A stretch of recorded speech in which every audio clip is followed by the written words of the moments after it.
Hello everyone, you are welcome to Best Notes tutorial. In this video we will be talking about Light in August, and this is by again Faulkner. So we have done now 3 works with including this one by Faulkner. तो हम कर रहे हैं एक writer की पूरी series.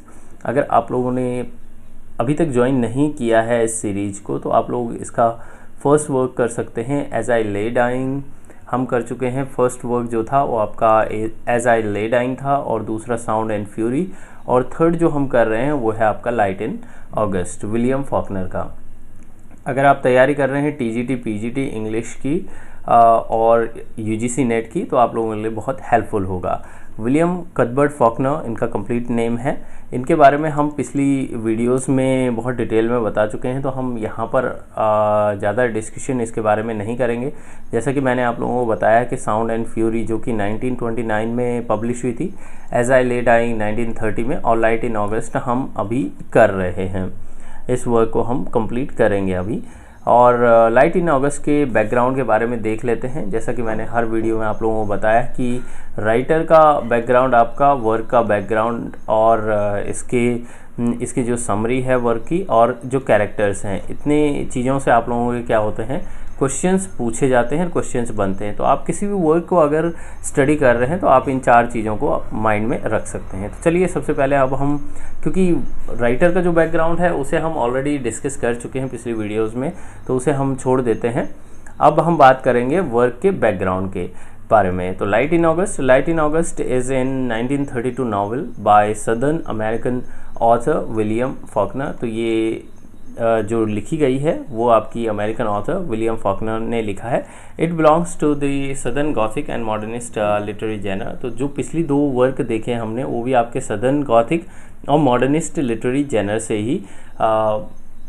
ही connected थे और उन्हीं से बिलोंग करते हैं.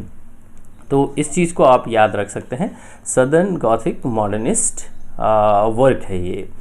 Set in the author's present day, the interwar period, the novel centers on 2 strangers, a pregnant white woman and a man who passes as white, but who believes himself to be mixed ethnicity. तो यहाँ पे क्या है कि उसकी mixed ethnicity है, और there is, because this is a story of 2 strangers.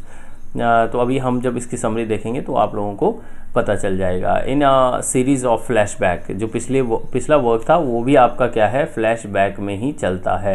और मिक्स्ड एथनिसिटी की बात होती है. अगर हम बोलें कि क्वेश्चन आता है अगर आपके पास में कि किस वर्क में जो प्रोटैगनिस्ट है वो प्रोटैगनिस्ट मिक्स्ड एथनिसिटी का है, या हम बोलें कि बाय रेशियल है, एक वर्ड यूज़ होगा बाय रेशियल इस वर्क में.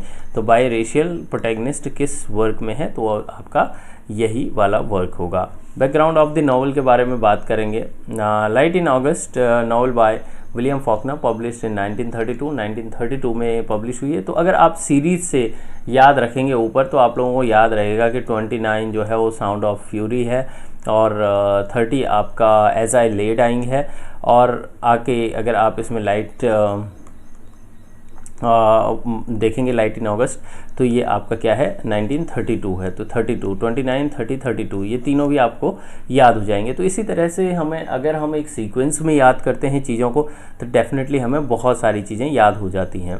सो this is 7th in this series of fictional Yoknapatawpha County. तो पिछली वीडियो में बहुत डिटेल में बता चुका हूँ योकनापटाउफा के बारे में कि यही वो जगह है जो फिक्शनल जगह है जो कि राइटर विलियम फॉकनर ने क्रिएट की है अपने वर्क्स के लिए. तो आगे चलते हैं. The central figure of light in August is orphan जोई क्रिसमस.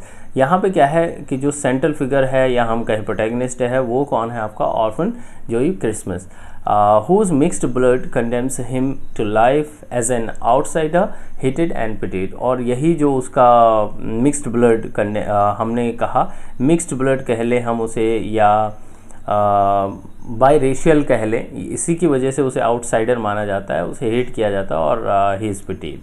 जो is frequently whipped by Simon McEachern. So Simon McEachern जो है वो क्या है आपका, उसके फादर है and puritanical farmer who raises him. ये उसके मीन्स बायोलॉजिकल फादर तो नहीं है लेकिन उन्होंने इसको पाला है. And savagely beating his adoptive father, Joey leaves home when he was 18। और जब वो 18 साल का होता है तो इसलिए अपना घर छोड़ देता है। He then wanders for 15 years, 15 साल तक घूमता है इधर उधर, और eventually moving in the Joanna Burden. और जो जोआना बर्डन है यही वो वुमेन है जिसे वो मिलता है, a white women devoted to helping blacks. Her evangelism comes to remind Joe of Simons and he murders her. और बाद में जो जोई है वो ही इसका मर्डर कर देता है। Betrayed by his companion Lucas Birch, Joey is hunted down, killed and castrated।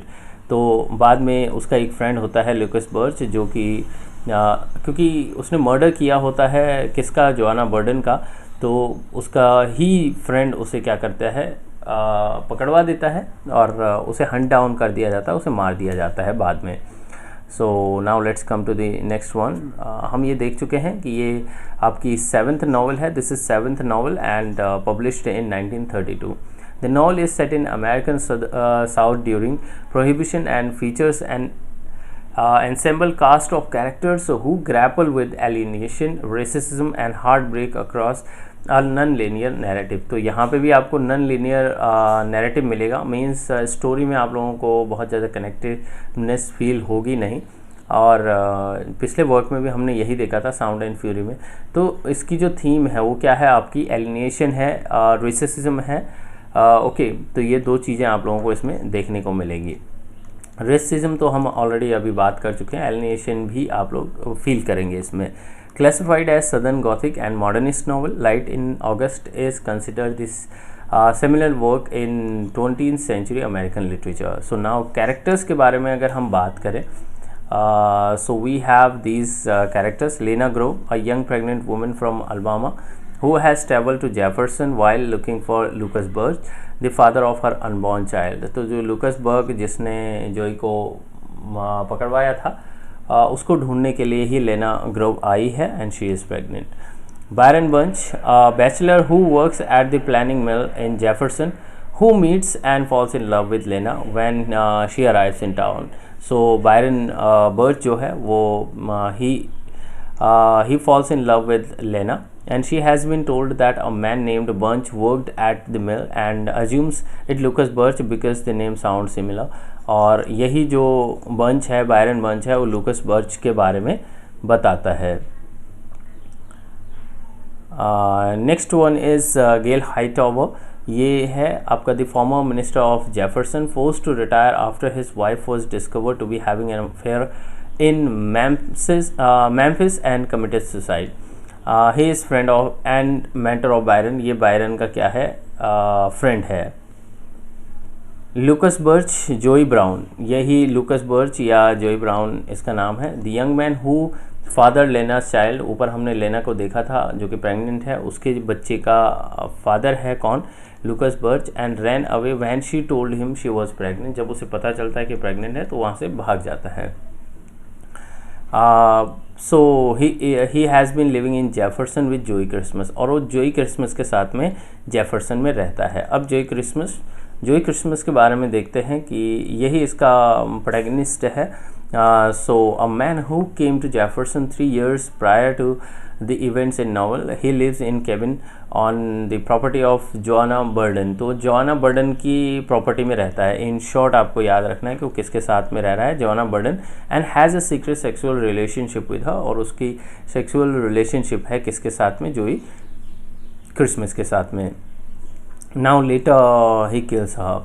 So although he has light skin and is an orphan with no knowledge of his family background, और जो जोई Christmas है उसको अपनी family के background के बारे में नहीं पता।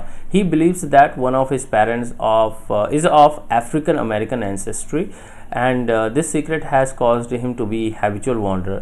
और क्योंकि वो ये मानता है कि अफ्रीकन अमेरिकन एंसेस्ट्री से जो भी उनके फादर थे, एक पेरेंट है, और इसी की वजह से वो क्या करता है, वॉन्डर है। रेसिस्ट जो बिहेवियर उसके साथ होता है वो इसी वजह से होता है, वो ये मान के चलता है। He is employed at the planing mill until he begins to make a profit as bootlegger. बाद में वो बूटलेगर बन जाता है। जोआना बर्डन, अभी हमने इनके बारे में देखा कि जोई के साथ में ये रहती हैं। they sole survivor in Jefferson of a family of abolitionists from New England who came to Jefferson after Civil War. Civil War के बाद जब abolition किया जाता है तो उनके बाद यही एक फैमिली में मेंबर बची रहती है. She is unmarried. वो unmarried है, lives alone in a manor house outside of Jefferson, is secretly engaged in a sexual relationship with Joey Christmas. इसके बारे में हम ऊपर देख चुके हैं. She is murdered. उसे बाद में मार दिया जाता है प्रिज्यूमेबली बाय क्रिसमस. वो क्रिसमस ही इसको ये प्रिज्यूम किया जाता है कि क्रिसमस ही इसको क्या करता है, मारता है. तो क्रिसमस जहाँ जहाँ क्रिसमस आएगा वहाँ पे आपको जो याद रखना है क्योंकि प्रोटैगनिस्ट ही ये करता है. Start of the novel and her house is burn down. और उसका जो घर है उसे जला दिया जाता है. यूफियस dock हाइंस, the grandfather of Joe Christmas. ये ग्रैंडफादर है किसका, जोई क्रिसमस का. He hates Christmas and gives him away to an orphanage when he was born and staying on as a janitor there in order to monitor the boy. और वही क्या करता है, जो जोई क्रिसमस जब पैदा होता है तो उसे ऑर्फनेज में देता है. Later, when he hears that Christmas is being held on suspicion of murdering Joanna Burden, he travels to Jefferson with his wife and begins to incite a lynch mob to kill Christmas. और बाद में क्या करता है, वही जो Christmas है, जो क्रिसमस है उसको मानने के लिए मॉब को उकसाता है. देन मिसेस हाइंस, ये ग्रैंड मदर है जो क्रिसमस की. And she has never seen Christmas after the night of his birth and travels to Jefferson to ensure that her husband does not successfully have him lynched because she wants to see him again once more before he is tried for murder. तो जो Mrs हाइंस है वो आना चाहती है और अपना जो पोता है उसका ग्रैंड सन है उसे देखना चाहती है एक बार. मिली हाइंस, the teenage mother of Joe Christmas. ये टीनेज मदर है. She conceives after a tryst with the member of traveling circus whom she claims is Mexican. वो मानती है कि वो कौन है, मैक्सिकन है. She dies in childbirth after Euphus Hines refuses to call a doctor for her. और वो चाइल्ड बर्थ, तो जोई की जो मदर है वो उसको बर्थ देते ही मर जाती है. जो मिस्टर मैकर्चन है वो कौन है आपका, the adoptive father of Joe Christmas. हमने ऊपर पढ़ा था इसके बारे में कि जोई क्रिसमस का जो अडॉप्टिव फादर है जिसने उसे अडॉप्ट किया है. And he is a devout Presbyterian and tries to instill religion in the young orphan he has adopted. He disapproves of Christmas growing disobedience and is presumably killed by his adopted son when the boy is 18. और ये माना जाता है कि जो उसका adopted boy था जो उसी ने क्या किया है, अपने फादर को मारा है और इसके बाद वो चला जाता है. सेकंड है उसकी mother Mrs McEachern, the adoptive mother of Joe Christmas. She tries to protect Christmas. जो क्रिसमस है उसको प्रोटेक्ट करने की कोशिश वो करती है. Though he hates her and pulls away from her attempts to be kind to him. The dietitian, woman who worked at the orphanage where Joey Christmas was raised, after he accidentally sees her with a man in her room, she tries unsuccessfully to have him transferred to an all black orphanage. और dietitian जो होती है वो orphanage में काम करती है. जोई क्रिसमस क्या करता है, उसे एक बार देख लेता है. मिस्टर आर्मस्टेड. मिस्टर आर्मस्टेड कौन है, मैन हु पिक्स अप लेना on her way to Jefferson, lets her spend night at his house and then gives her a ride to the city on his wagon. Mrs. Armstead's wife, who gives Lena money to spite of her disdain for the young woman, and Bobby, a waitress at the restaurant of Memphis, whom the adolescent Joey Christmas fall in love with and proposes to on the night that he kills his father at a local dance. She scorns him and leaves him. और जो बॉबी है उसे propose कौन करता है, आपका Christmas propose करता है. And Gavin Stevens, an educated man and district attorney who lives in Jefferson, and offers commentary on some of the events at the end of the novel. Percy Grimm last जो character हमने choose किया है, the captain of the state national guard who kills Joe Christmas and castrates him. और यहाँ पे जो पर्सी Grimm है वही क्या करता है, जोई को मारता है लास्ट में। अब हम बात करते हैं समरी में। सो लेना Grove a young pregnant woman, यहाँ पे क्या है आप लोगों को बहुत कनेक्शन दिखेगा नहीं, बट फिर भी अब स्टोरी आप लोगों के समझ में आ चुकी होगी ऑलरेडी। हमने जो कैरेक्टर हैं इसीलिए इस तरह से डिस्क्राइब किए जाते हैं कि आपको स्टोरी कैरेक्टर से ही समझ में आ जाए, लेकिन फिर भी हम थोड़ा बहुत समरी देखेंगे जिससे कि आप लोगों के दिमाग में इवेंट्स रह पाएँ। So Lena Grove, a young pregnant woman, leaves Alabama and heads to Jefferson, Mississippi, where she hopes to find Lucas Birch, the father of her child. तो लीना ग्रोव जो है वो कहाँ जा रही है, मिसिसिपी जेफरसन जा रही है और लुकस बर्च को मिलने जा रही है। Lucas left saying he was going to look for a job but he hasn't reached out months. वो ये बोलकर कि मैं जॉब के लिए जा रहा हूँ, क्योंकि उसे पता चल जाता है कि ये प्रेग्नेंट है, और वो वहाँ से चला जाता है, वापस नहीं आता है। Reaching the edge of town, Lena sees house on fire. जो लेना है उसे एक घर दिखता है जो कि जल रहा होता है। She arrives at the mill in town and Byron Bunch who is working a shift there becomes quickly infatuated with her. और बायरन बंच जो है वो इन्फैचुएटेड फील करता है। Lena is disappointed when she learns Byron doesn't know Lucas Burch. और जो Byron है उसे लुकस बर्च के बारे में नहीं पता होता है। So she is disappointed. They discuss the fire which is at the home of Joanna Burden. Joanna Burden के घर से क्या दिखाई दे रहा है, फायर दिखाई दे रही है, क्योंकि उसको जला दिया गया है। बायरन मेंशन दैट जोई क्रिसमस एंड जोई ब्राउन टू वैगाबाउंड्स, दोनों के दोनों घूमने वाले जो हैं वहाँ पे वॉन्डरर जो हैं वो रहते हैं। कौन कौन, जोई क्रिसमस और Joe Brown. Who quit working at the mill around the same time and are rumoured to be bootlegging whisky live in cabin on the same property. अब उसे ये बताया जाता है कि जब वो बात कर रहे होते हैं आग के बारे में, तो उसे बताया जाता है कि वो दोनों वहाँ पर रहते हैं, जोई क्रिसमस और Joe brown. Hearing Byron's description of Joey Brown, Lena realizes Brown is Lucas Birch using a new name. तो उसे ऐसा लगता है कि जो जोई ब्राउन है वही क्या है, लुकस बर्च है। Elsewhere in town, Gail Hightower spends his time alone in his house. He first came to Jefferson to preach, but was ousted by the community after the mysterious death of his adulterous wife, and now he lives isolated from the rest of town. तो वहाँ पर Jefferson में एक आदमी है गेल हाइटावर, वो अलग में रहता है। उसे क्या किया गया है, कम्युनिटी से बाहर निकाल दिया गया है, क्योंकि उसने अपनी एडल्ट्रस वाइफ को मार दिया है। जो हाइटावर है is haunted by the vision of grandfather fighting in the Civil War where he was killed battling for Confederacy. Byron is the only person who regularly speaks with Hightower. जो Byron था जिसे लीना मिलती है ऊपर, वही क्या करता है, हाइटावर से बात करता है। Byron visits and tells him about the fire where Joanna was found dead at the scene. और जोआना क्या है वो उसकी डेथ हो गई है। एज अ चाइल्ड जोई Christmas grows up in white orphanage. और जो जोई क्रिसमस है उसे कहाँ पाला गया है, वाइट ऑर्फनेज में पाला गया है। He is picked on by the other kids and beaten by the staff because he is biracial. उसे क्योंकि वो बायरेशियल है, दो एथनिसिटी से उस बिलोंग करता है, सो उसके पेरेंट्स डिफरेंट हैं, इसलिए उसे क्या किया जाता है, बीट किया जाता है। उसके साथ में रेशियल हम कहें डिस्क्रिमिनेशन होता है। जो is adopted by strict religious man mister McEachern. तो ये जो मैकेचन है वो क्या करता है, उसे अडॉप्ट कर लेता है। Who beats Joe regularly and declares him a sinner. और उसे क्या किया जाता है, सिनर बोला जाता है।